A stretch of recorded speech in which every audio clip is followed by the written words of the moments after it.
우리는 지금 욥기 말씀을 나누고 있습니다. 지난주 1장의 말씀을 배웠죠. 아카드어로 하나님은 어디에 계시는가? 이게 욥의 이름의 뜻이에요. 한번 따라해 봅시다. 하나님은 어디에 계시는가? 뉘앙스가 어떻습니까? 기대한다는 마음이에요? 아니면 약간 물음표입니까? 약간 의구심을 가지고 있죠. 고통당하면 사람들은 하나님은 어디 계시는가? 이런 걸 찾게 된다는 의미일 것입니다. 우리는 욥기를 통해서 몇 가지를 우리 신앙을 점검을 받아야 합니다. 우리의 신앙을 가지고 있는 동기가 무엇인가? 이걸 점검해 보셔야 돼요. 여러분 천상위에서 열렸을 때 하나님이 사탄에게 말합니다. 너 세상을 뭐하다고 하느냐? 사탄이 말하죠. 세상을 두루 돌아다녔나이다. 근데 하나님이요 누구를 자랑해 버리셨어요? 욥을 자랑해 버린 거예요. 욥은 보았느냐? 온전하고 정직하며 막 온갖 사람에게 붙일 수 있는 모든 자랑을 사탄 앞에서 욥에게 쏟아부어요. 그때 사탄이 하나님께 이런 말을 하죠. 하나님, 이제 쉬운 우리말로 해볼까요? 그 욥이 하나님을 사랑해서 하나님을 섬기는 거 아닙니다. 하나님이 돈 주셨고 자식 주셨고 건강 주셨기 때문에 그거 보고 하나님 믿는 겁니다. 이런 표현을 써서 그렇지만 하나님의 염장을 질러버린 거예요. 하나님이 뭐라고 말씀하셨어요? 야, 네 말이 맞는지 한번 치워봐라. 이렇게 허락하신 데는 이유가 있었어요. 두 가지 이유인데, 하나님은 욥에 대해서 자신이 있었던 거예요. 욥을 너무나 잘 알고 계시죠. 그리고 이런 과정을 통해서 여러분, 사실 하나님은 직접 하나님의 백성들에게 고난을 주는 분은 아니에요. 제가 이렇게 항상 하다가 멈추면 그 다음 말을 여러분이 이렇게 하셔야 돼요. 세상과 사탄이 하나님의 백성에게 고난을 가할 때 하나님은 그것을 잠시 허락하실 분이에요. 하나님은 욥의 신앙을 인정하셨어요. 이걸 견뎌낼 줄 알았고, 두 번째는 이렇게 허락된 과정을 통해서 욥이 인격적으로 성숙하고 하나님과 좀 더 가까이 올 줄을 하나님이 알고 계셨어요. 제가 지난주 그런 말씀을 드렸어요. 이 시험의 고난, 사실은 하나님은 1장에 욥은 흠이 없다라고 계속 강조하세요. 그러니까 다시 말하면 욥이 엄청난 죄악을 저질러서 당한 고난이, 제가 이렇게 하면 그 다음 말을 이어서 해야 된다니까요. 고난이 아니다, 이런 의미였던 거예요. 그래서 이걸 이해하셔야 돼요. 그래서 이런 과정을 통해서 하나님은요, 특별히 욥기를 통해서 우리에게 주시고자 하는 메시지가 몇 가지 있었습니다. 하나님은 언제나 오르시다. 한번 따라합시다. 하나님은 언제나 오르십니다. 여러분은 신앙도 마찬가지예요. 하나님이 여러분에게 주신 것들이 많죠. 그것 때문에 하나님을 믿고 있습니까? 아니라면 그것이 치워졌을 때 하나님을 원망하지 않아야 돼요. 그런 식으로 증명하는 겁니다. 그래서 여러분의 신앙을 고난을 당할 때마다 나의 신앙의 동기를 점검해 볼 수 있는 좋은 기회다, 이렇게 생각하셔야 돼요. 왜 나만 당하나? 하나님, 나보다 더 악하게 사는 쟤네들은 저렇게 잘 사는데 나는 왜 이런 고난을 당합니까? 이렇게 말하지 마시고, 나의 진짜 신앙의 동기가 무엇인가? 여기까지 치워도 나는 정말 까닭 없이 하나님을 믿을 수 있을까? 여러분이 한번 물어볼게요. 여러분, 까닭 없이 하나님을 정말 끝까지 믿을 수 있어요? 까닭 없이 우리를 구원해 주셨는데, 이유 없이 우리를 하나님의 백성 삼아 주셨잖아요. 근데 우리도 까닭 없이 이유 없이 하나님을 믿을 수 있느냐? 이걸 욥기가 우리에게 물어보고 있는 거예요. 또 한 가지, 이 욥기에 보면 욥이나 친구들이 하나님에 대해서 계속 질문합니다. 근데 하나님은 침묵하세요. 그리고 나중에 엉뚱하게 내가 창조한 것을 보라라고 엉뚱한 창조 이야기를 하시죠. 여기서 중요한 게 있어요. 하나님은 우리 인생에 답이 없는 문제가 발견할 때 하나님은 항상 답을 말씀하지 않아요. 이 과정을 통해서 하나님과 가까이 더 친밀하게 인격적인 성숙함을 이루어내실 분이에요. 그러니까 우리가 어떤 고난의 문제를 놓고 하나님 이유가 뭡니까? 백날 물어보세요. 하나님 대답 안 해요. 그거 말한다고 해서 알아들을 능력도 없고요. 또 알아들었다고 해서 그걸 우리가 우리 삶에 유익하지도 않아요. 그래서 하나님은 항상 침묵하세요. 여러분 욥기 이제 끝까지 진행되는 걸 보면 참 이상한 게 있어요. 욥의 세 명의 친구는 인과응보를 가지고 계속 욥을 압박합니다. 너 죄 지은 게 있나? 한번 생각해봐라. 너 그냥 고난당하는 게 아니야. 너 분명히 숨겨진 죄가 있을 거야. 그거 생각해서 회개해. 근데 욥은 아무리 생각해봐도 떠오르질 않는 거예요. 참회는 하는데 건수가 없는 거죠. 근데 이런 과정을 통해서 욥은 참 이상해요. 그의 성품과 인격이 점점 성숙해져 가요. 그리고 하나님께 좀 더 가까이 갑니다. 근데 이 엘리바스, 빌닷, 소바 이 세 명의 친구는 인과응보를 가지고 욥에게 계속 압박을 하지만 하나님과 가까워지는 기미가 전혀 없어요. 이게 하나님의 백성과 세상과의 차이예요. 세상은 고난을 당하면 당할수록 하나님과 평행선을 긋고 끝까지 가요. 아니 오히려 멀어집니다. 근데 참 이상한 것은 당신의 선택된 백성은 고난을 가하면 가할수록 하나님과 가까워져요. 기가 막히죠. 여러분 우리 교인들 가운데 신앙이 깊은 사람들을 보면요 공통점이 있어요. 다 고난당한 사람들이에요. 여러분 고난 없이 편하게 살아온 사람은요 이게 사실은 능력도 없고 하나님과의 친밀함도 없어요. 그거 인정하시죠? 인정 안 하세요? 갑자기 당할까 봐 염려스러워요. 이런 것들. 그래서 하나님은 어떤 이유나 해결 방법을 말씀하지 않습니다. 또 한 가지 우리가 욥기를 통해서 알아야 되는 게 있어요. 이 악한, 사실 사탄이 악하잖아요. 어떻게 하나님께 시험을 합니까? 그리고 욥에게 애매하고 억울한 고난을 사탄이 가하잖아요. 이런 환경 속에서 두 가지를 하나님의 백성들이 반드시 이해하셔야 돼요. 이 세상의 모든 주권은 누구에게 달려있다? 하나님께 달려있다는 것을 정말 믿어줘야 돼요. 그렇지 않으면 못 견딥니다. 또 한 가지 이거 생각하세요. 악한 것도 하나님의 통제 아래에 있다는 것을 믿어줘야 돼요. 여러분 악한 것이 하나님의 통제 아래에 있지 않다고 믿는 사람은 그 악을 어떻게 하려고 할까요? 자기가 해결하려고 해요. 자기 손에 피를 묻힙니다. 혁명을 하게 되죠. 그리고 자기가 결국 그 죄에 자기가 걸려요. 여러분 이게 인간의 사람의 악순환인 거예요. 그래서 저와 여러분은 그 악함조차도 그래 악한 대상이 있으면 저 악함도 하나님의 통제 속에 있고 저 악함을 통하여 하나님의 백성들에게 고난이 가해지잖아요. 그 고난을 통해서 하나님은 결국 당신의 백성을 성숙한 인격, 하나님을 좀 더 가까이 가는 성도로 반드시 하나님이 만들어내실 것이다. 이런 믿음이 정말 있나요? 그런 자만 고난을 이겨낼 수 있다는 거예요. 이유 없는 고난에 대하여. 또 한 가지는 불완전한 세상 속에서 여러분 욥은 죄가 없어도 고난을 당했죠. 그런데 우리는 죄가 있어요 없어요? 또 당연히 있죠. 원죄도 있고 매일 짓는 죄도 있고 사실 숨겨진 죄도 있고 우리는 불완전한 존재예요. 욥기는 1장에 욥은 완전한 사람이라고 말했지만 우리는 만약 1장에 쓴다면 너는 완전히 불완전한 자다 이렇게 시작할 거예요. 성경이 맞죠?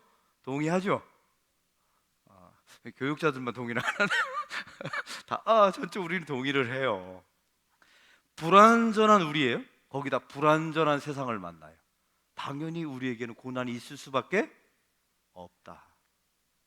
이걸 인정하셔야 돼요. 왜 나에게 고난이? 내가 예수를 잘 믿었는데 왜 하필 나에게? 이 말은 진짜 세상을 모르는 사람, 세상도 모르고 하나님도 모르고 이런 부분을 여러분 깊이 생각해 보셔야 합니다. 또 한 가지는 이 욥기를 통해서 하나님이 우리가 그토록 믿었던 안전 울타리가 있어요. 이 울타리는 안전해. 내가 이 안에 들어오면 절대로 나는 내 안전을 내가 보장할 수 있어. 어림도 없어요. 하나님이 그 울타리를 그렇게 자신하는 하나님의 백성들의 울타리를 하나하나 분질러 버립니다. 다 하나하나 울타리를 뚫어 버리세요.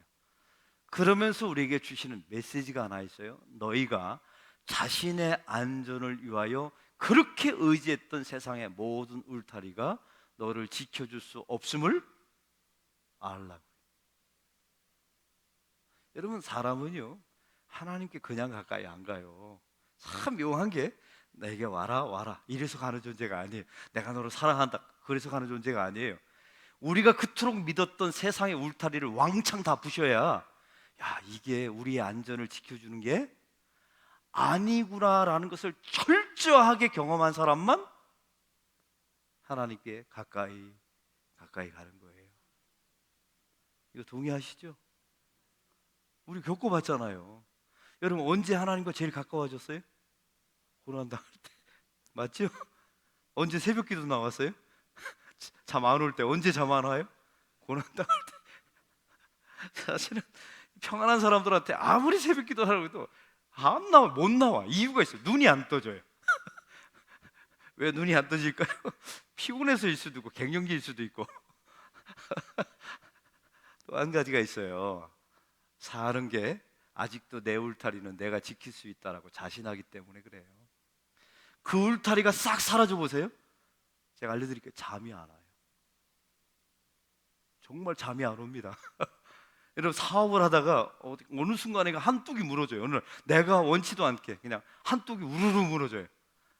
잠 안 옵니다, 정말. 그때 하나님의 백성들 어디로 가요? 갈 데가 없잖아요. 내가 의지했던 안전망이 다 무너지고 갈 데 없으니까 예배당에 와서 새벽기도 하는 거예요. 그 시간에 하나님과 좀 더 가까이. 여러분, 이게 기가 막힌 하나님의 백성의 신비예요.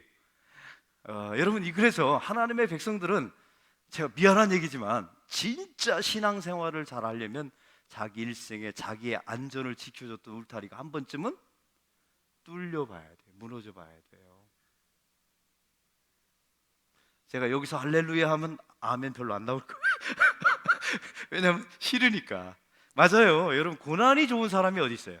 근데 제가 내린 결론이 고난 다 싫어요. 근데 저는 한 가지 그 다음이 있어요. 저는 고난은 싫지만 두렵지는 않아요. 왜? 알아요.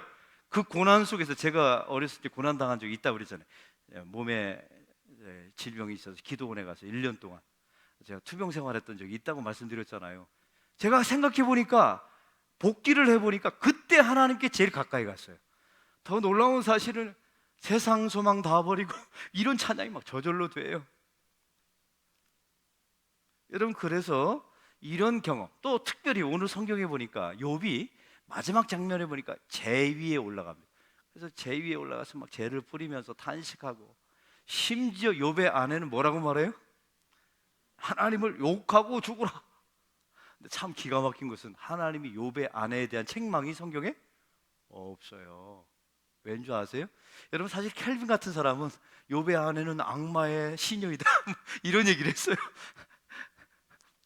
종교개혁자들이 그렇게 써놨더라고요. 악마의 시녀다, 욥의 아내는. 근데 그 잘못 얘기한 거예요, 사실은. 왜냐하면 성경의 욥기에 보면 욥의 아내에 대한 책망이 없어요. 왜냐하면 저와 여러분이 그런 상황을 당해보세요. 어느 날 갑자기 남편하고 금술 좋게 막 살아가요. 근데 재산이 그냥 재산도 아니에요. 이게 이 당시의 시가로, 현재 시가로 따졌더니 거의 100억 가량, 만약 그런 100억이 일시에 사라져요. 더 놀라운 것은 10명의 자녀가 있는데 일시에 죽어요. 참 놀라운 것은 본래 그때쯤 여보 하나님을 원망하고 죽으라고 해야 되는데 이 여자도 버틴 거예요. 둘째까지 버텨요. 근데 세 번째 시험이 왔어요. 그게 뭐예요?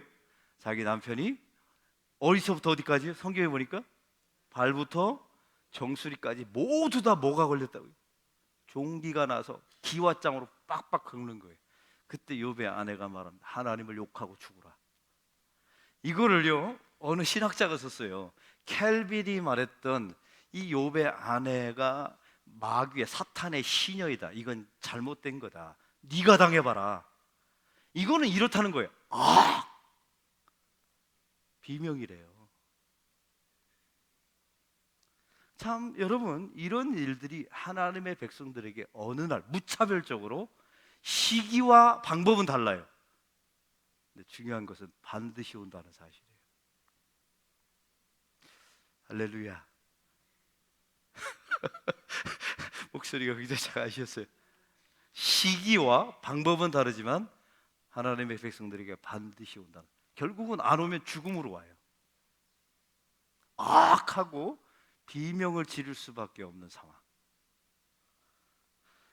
여러분, 그래서 욥기가 이 땅에 고난 당하는 사람, 철학자들, 신앙의 영성가들이 욥기를 그렇게 좋아하는 이유가 여기 있어요. 왜냐하면 인간의 민낯을 아주 적나라하게 보여줘요. 그래서 제가 말씀드렸어요. 성도는 결국 살아가다가 죄 위에 앉아서 죄를 뿌리면서 탄식할 때가 와야 그제서야 하나님을 진짜 만나요. 자기가 잘 되고 형통할 때 하나님 감사합니다, 땡큐 지저스, 내가 11조 많이, 이때 하나님을 만나는 게 아니에요. 사람은 그렇게 나이브한 존재가 아니에요. 사람은 언제 하나님을 진짜 만나냐면 그 에덴 동산에서 그렇게 하나님이 자유의지를 아담과 하와에게 주셨잖아요. 하나님의 엄청난 선물이 은총입니다. 인간 됨을 위해서 죄를 지을 수도 있고 안 지을 수도 있는 선택권을 주셨어요. 근데 그걸 가지고 어디서 써먹습니까? 죄를 짓는 데 써먹어요. 자기 울타리를 자기가 깬 거예요. 사실은 하나님이 깬 게 아니라 자기 울타리를 인간은 자기가 깼어요. 쫓겨나죠. 여러분, 쫓겨나기 직전에 인간이 깨달은 게 있어요. 내가 벌거벗었다는 사실을 압니다. 여러분, 이게 벌거벗었다는 건 부끄럽다는 의미도 있지만 나는 아무것도 아니었구나. 내가 그나마 이 하나님의 안전한 에덴이라는 울타리에서 산 것은 나의 공로가 아니라 하나님의 은혜로 살았던 거구나. 이것을 벌거벗으면서 깨닫는. 여러분, 사람은요 벌거벗어야 진짜 은혜가 뭔지를 깨달아요. 그 벌거벗은 순간에, 그 순간을 기다렸다가 하나님이 짐승을 잡아서 그 가죽을 옷을 입혀서 내보내요. 그 짐승은 이 땅에 오실 누구를 상징한다고요? 여러분, 가죽 옷을 입히려면 짐승이 죽어야 되잖아요. 그래서 예수 그리스도라는 은혜로, 의로 다시 우리를 입혀서 당신의 백성을 세상 밖으로 내보내시는 거예요. 할렐루야. 이런 과정, 여러분, 기가 막힌 하나님의 백성들의 여정이죠. 그럼 오늘 말씀을 제가 한번 또 이제 보겠습니다. 2장은 이렇게 시작합니다. 두 번째 재앙까지 왔어요. 근데 하나님이 이제 사단에게 또 천상회의가 열립니다. 여기서 중요한 게 있어요. 사람은 고난을 당하지만 고난을 알지 못하는 이유가 있어요. 고난의 이유를 알지 못하는 이유가 뭐예요? 천상에서 벌어진 일이기 때문에. 이유도 몰라요. 누가 시작했는지도 몰라요. 어떤 과정을, 사실은 여러분, 하나님이 찾아와서 욥에게 이랬으면 어떨까요? 내가 사실은 너한테 고난 주고 싶진 않았는데 열받아서 그랬다. 내가 사탄이 와가지고 내 염장을 지르길래 내가 너를 자랑하다가 그럼 한번 해봐라 그러면서 욥에게 한마디 하면 좋잖아요. 미안하다. 내가 참 미안하다. 의도는 그렇지 않았는데 내가 너를 믿었기 때문에 네가 한번 할 수 있다는 걸 보여봐. 이 한마디만 얼마나 좋았겠어요. 근데 하나님은 그냥 침묵하세요. 여기서 중요한 메시지가 있습니다. 결국 침묵이 하나님의 백성들의 신앙을 성장시킨다는 사실이에요. 의미는 알 수 없어요. 그런데 성경은 말합니다. 이유도 몰라요. 이 고난이 어떻게 나에게 왔는지도 욥은 몰라요. 지금 이 상황에서. 근데 성경은 말합니다. 천상에서 이 모든 것을 다 논의하고 너에게 허락된 것이다. 여러분, 하나님의 백성들이 나에게 고난이 찾아올 때 이런 신앙 고백이 있어야 돼요. 하나님, 나는 이유는 모르지만 하나님을 그래도 저는 신뢰합니다. 그 천상에서 무슨 일이 벌어졌는지 모르지만 하나님이 나에게 합당하셔서 이 고난을 허락하신 줄로 나는 믿습니다. 할렐루야. 이런 자만 고난을 견딜 수가 있는 거예요. 여러분, 이 두 번째, 첫째 재산이 갑니다. 자식들이 다 죽었어요. 욥은 버틴 거예요. 끝까지 버텼습니다. 여러분, 이 고난을 통해서 욥은 다음과 같은, 이제 생각해 보세요. 재산이 사라지고 자식이 사라지면 어디까지 가는 줄 아세요? 자기 삶의 의미가 무엇인가에 대해서 회의가 느껴져요. 거기까지 가본 적 있나요? 쉽게 말해볼까요? 내가 왜 사나? 사람이 진짜 힘들면요, 내가 왜 사나? 그러면서 죽고 싶다는 생각이 들어요. 사실은 죽고 싶다는 생각이 한 번도 안 들었다가 진짜 고난을 당하면 내가 사는 의미가 뭔가, 거기서 그 의미를 발견하지 못하면 그냥 죽음으로 가는 거예요. 이미 영적으로 죽었든지 아니면 육체적으로 자살하든지 그렇게 가는 겁니다. 여러분, 요즘 노인들이 우리나라에서 많이 자살하는 거 아시죠? 생명은 붙어 있는데 생계는 어렵고 살아있는 이유는 모르고 노인 자살률이 엄청나게 늘어나고 있어요. 이게 남의 이야기 아닙니다. 또 한 가지는요, 자기 삶을 자기가 통제할 수 있다라고 지금까지 자신해 왔어요. 근데 어느 날 무자비하게 자기 삶을 자기가 통제할 수 없는 상황이 딱 벌어진 거예요. 그때 그 당혹감, 이거는 겪어보지 않은 사람은 몰라요. 내가 통제할 수 없는 상황이 내 주변에서 벌어졌어요. 또 한 가지가 있습니다. 자기가 살만하잖아요. 여러분, 돈도 있고 건강하고 그러면 세상이 익숙해 보여요. 근데 어느 날 내가 감당할 수 없는 고난이 확 닥치면 그렇게 익숙해 보였던 세상이 낯설어 보입니다. 하나님이 원하셨던 건 이런 거예요. 너희가 이 땅에서 영원히 살 존재가 아니라는 것을 우리에게 계속 낯설음을 통해서, 굉장히 낯섭니다.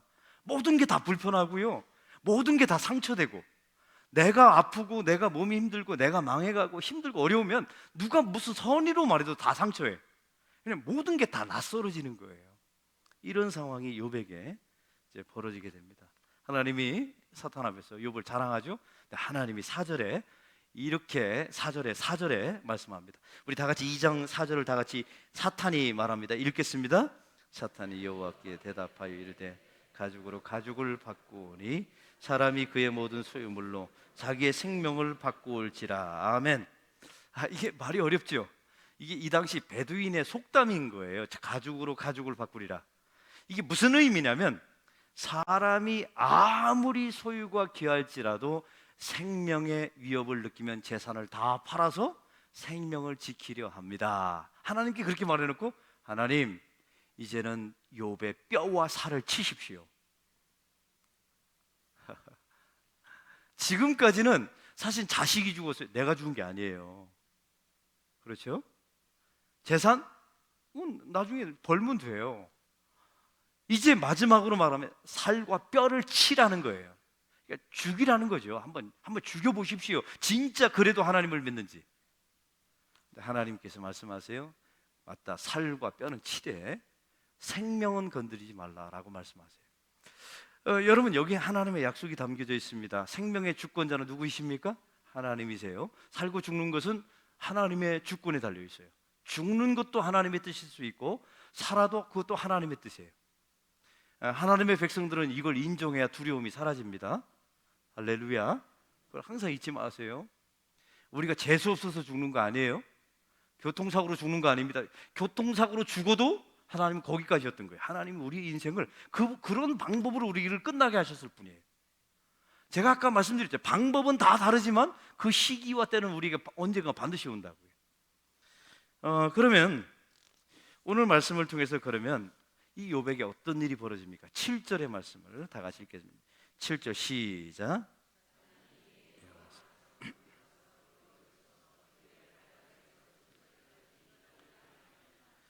발끝에서부터 정수리까지 종기가 났다. 이거는 인간이 감당할 수 없는 모든 고통이 일시에 찾아왔다라는 상징적인 뜻이랍니다.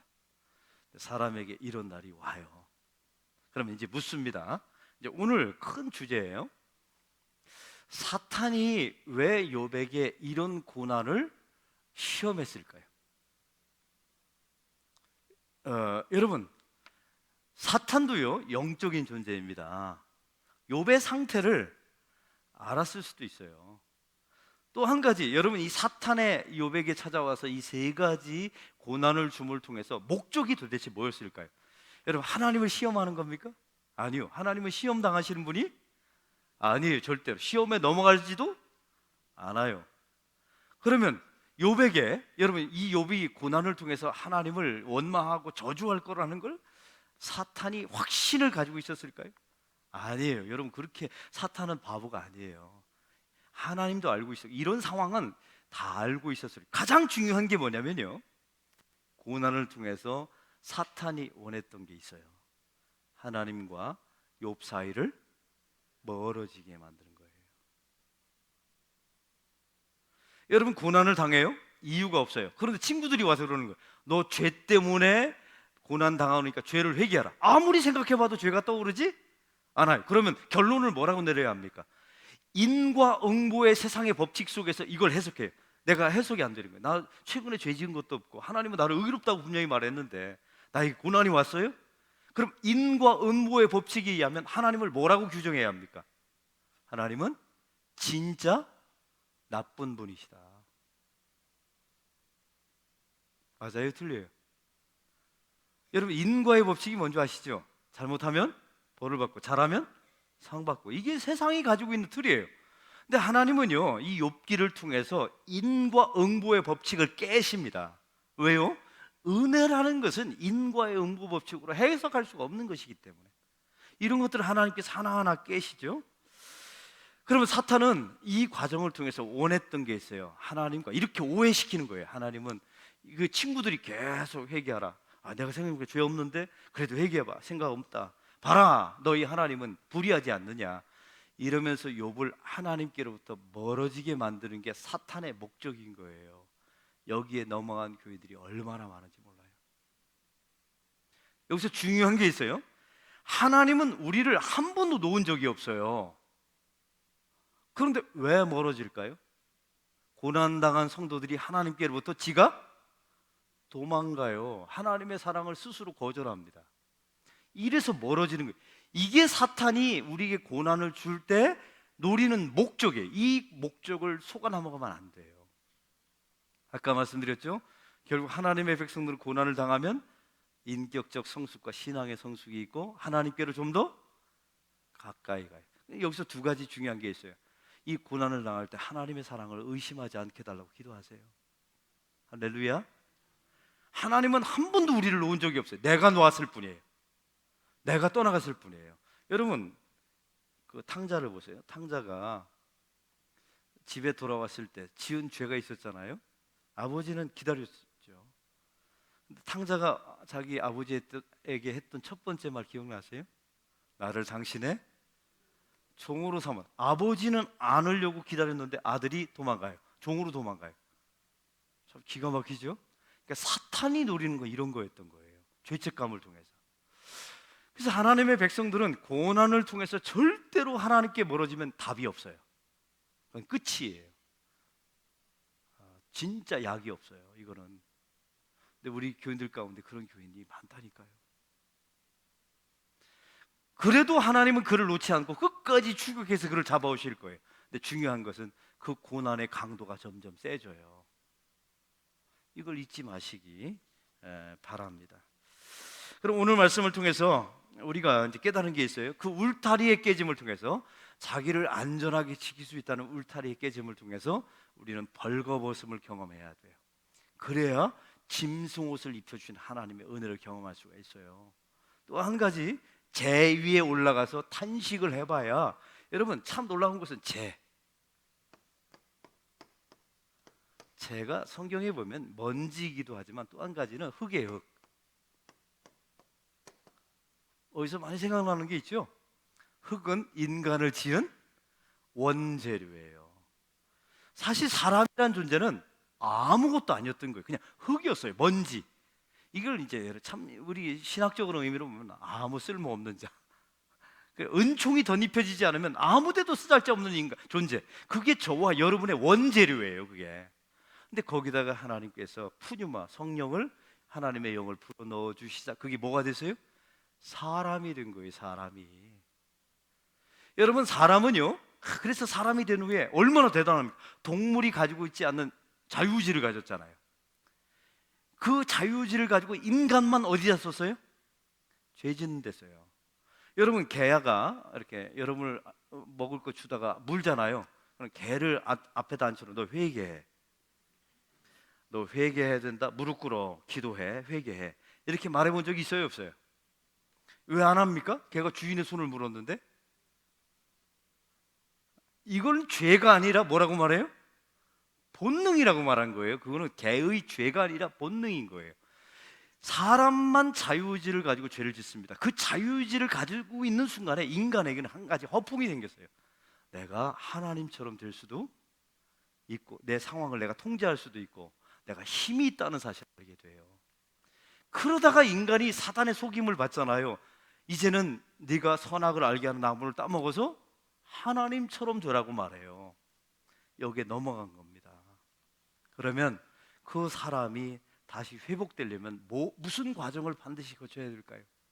내가 본래 흙이었다는 사실을, 하나님의 푸뉴마 영이 임하기 전에는 나는 아무데도 쓸모없는 존재였다는 사실을 알아야 돼요.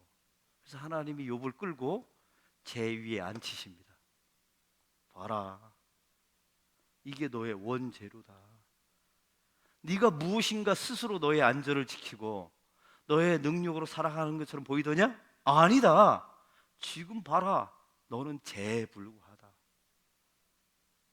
이걸 완전히 벌거벗겨서 그 앞에서 폭로시키는 거예요. 여러분, 그때 사람은, 하나님의 백성들은 고백하죠. 맞습니다. 이걸 인정합니다. 그래서 당신의 은혜가 필요합니다. 이게 성도가 되는 거예요. 할렐루야. 이런 과정을 거치지 않는 성도는 진짜 날라리입니다. 이건 완전히 은혜도 뭔지도 모르고요, 그냥 교회 권사가 됐든 장로가 됐든 목사가 됐든 이건 완전히 은혜라는 개념이 없어요. 엄밀하게 말하면 기독교인이 아닌 거예요. 이거 완전히 인과 응부에 쌓여 있어서 내가 뭔가를 했으니까 내가 무언가를 얻어야 된다고, 그거 싹 치우면 믿음은 흔적도 없이 다 사라져 버리고, 이런 일들을 우리가 수없이 경험. 여러분, 교회가, 그래서 저는 이런 생각이 들어요. 오늘도 제가 기독 공부가 왔는데 14만 명이 우리 교단만 줄었다고 나왔어요. 목사는 늘어났는데 교인은 14만 명이 2년 내에 줄었어요. 그럼 한국교회 전체를 합치면 10만 명이 뭐예요? 훨씬 많이 줄었어요. 이런 모습을 보면서 이런 생각이 들어요. 하나님, 정말 한국교회가 잘못하기 때문에 이렇게 교인이 준 겁니까? 아니면 진짜만 남기고 가짜는 다 내보내는 겁니까? 야, 이런 질문이 나오대요.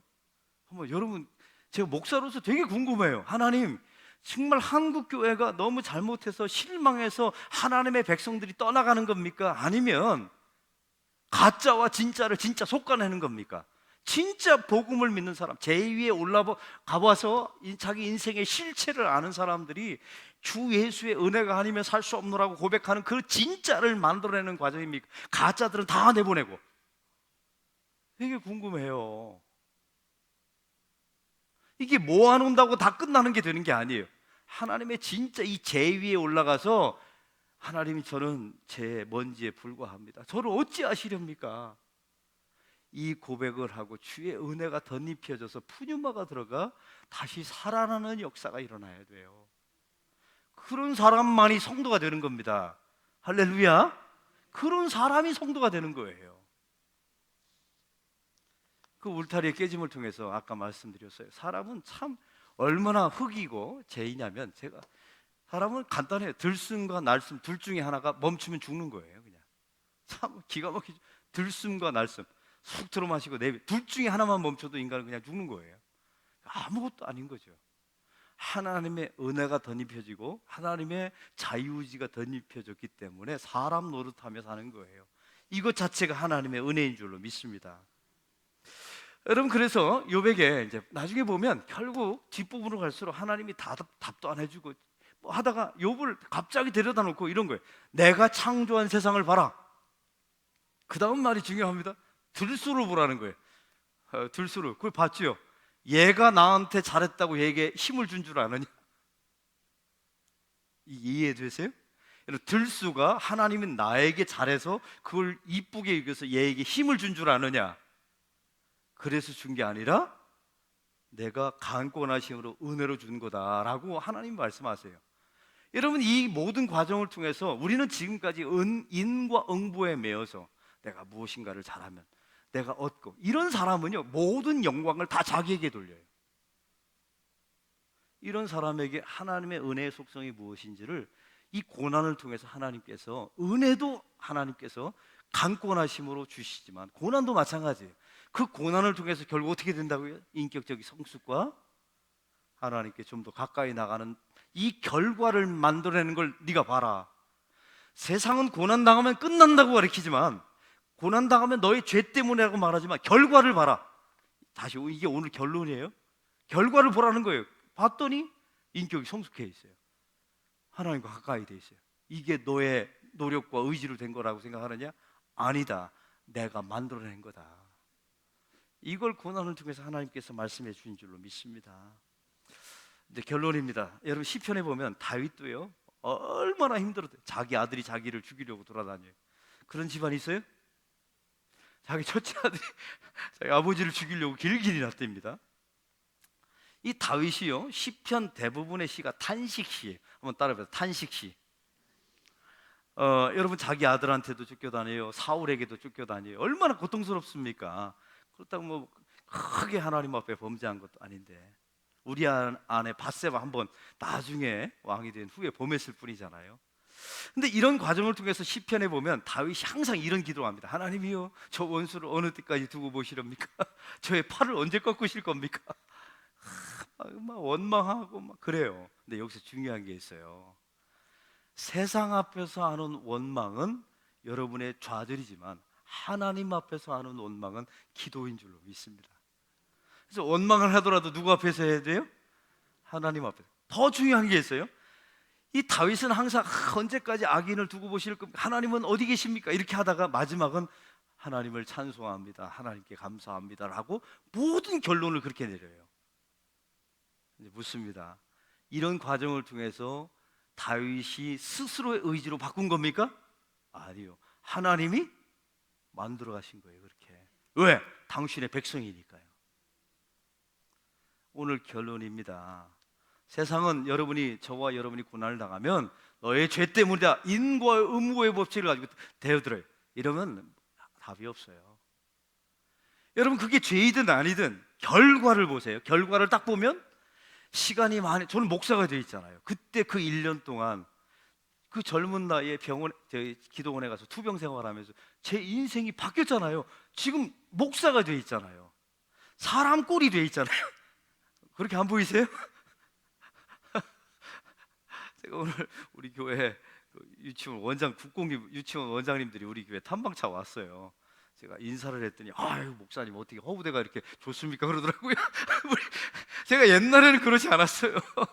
예수 믿고 이렇게 얼굴도 밝아지고 웃는 얼굴. 제가 옛날 제 아내가 알아요. 제 아내가 저하고 연애할 때 이렇게 웃는 얼굴이 아니었다니까요. 예수 믿고 목사가 되고 나서 하나님께서 저를 인간답게 만들어 놓으셔서 그 수많은 어려움을 통해서 하나님이 결론을 보니까 저는 찌그러져 있는 게 아니라 조금 더 성숙하고 하나님께 가까이 가 있고 이런 모습으로 결과를 만들어 놓으셔서 이걸 누가 하셨다고요? 하나님이 당신의 선택된 백성만 고난 속에서 이렇게 만들어 가신다는 겁니다. 결론입니다. 기대하십시오. 고난당하는 성도여 혹시 계시다면 기대하세요. 여러분의 결론은 세상과 다를 겁니다. 세상은 인과 응보의 법칙을 따지다가 누가 잘못했네 잘했네 이러다가 하나님과 평행선을 걷고 이렇게 살지만 하나님의 백성들은 좀 더 가까이 또 죽을 때쯤 되면 그래도 예수님을 조금 더 닮아 있는 하나님의 백성이 될 줄로 믿습니다. 오늘 마지막 질문입니다. 욥은 이 고난을 다 이기고 뭐 몇 배 또 축복을 받았다고 나와 있어요. 묻습니다. 욥은 또 어떻게 됐을까요? 죽었어요. 욥은 승천한 게 아니에요. 죽었어요. 뭘로 죽었을까요? 또 늙어서 병들어서 죽었을 거예요. 그러니까 살고 죽는 게 중요한 게 아니에요. 언젠가는 온다니까요. 이 고난을 이겨도 또 고난이 와요. 그걸 잘 대비하시고 이 고난을 통해서 우리를 성숙해 하실 하나님께 가까이 하게 하실 그런 하나님의 선물을 기대하시는 저와 여러분이 되기를 바랍니다. 그럴 때 견디고 잘 버틸 수 있는 하나님의 백성이 될 줄로 믿습니다. 우리 기도합시다. 하나님 아버지 감사합니다. 고난을 통하여 세상은 평행선을 걷고 하나님을 원망하지만 결국 하나님의 백성들은 우리의 인격이 주님을 닮아가게 되고 하나님께 좀 더 가까이 가게 될 줄로 믿습니다. 하나님 욥기를 통해서 우리에게 주신 이 말씀이 우리에게 성취되게 하여 주시옵소서. 하나님 우리가 그토록 우리 자신을 지킬 수 있었다고 말했던 우리의 안전 울타리들이 반드시 무너질 거라고 무너지지 않으면 하나님께서 반드시 무너버릴 거라고 말씀하십니다. 왜냐하면 우리를 미워하기 때문이 아니라 그것이 너희의 안전을 지켜주는 것이 아니라 하나님이 우리의 안전을 끝까지 지켜주신다는 것을 믿으라고 우리에게 이 말씀을 주심을 감사합니다. 이 험한 세상 속에서 우리의 울타리가 하나하나 구멍 뚫리고 무너지는 세상 속에서 하나님을 의지하게 하시고 그 영원하신 하나님을 신뢰하며 살아가는 신실한 주의 백성들이 되게 하여 주시옵소서. 예수 그리스도의 이름으로 기도하옵나이다. 아멘.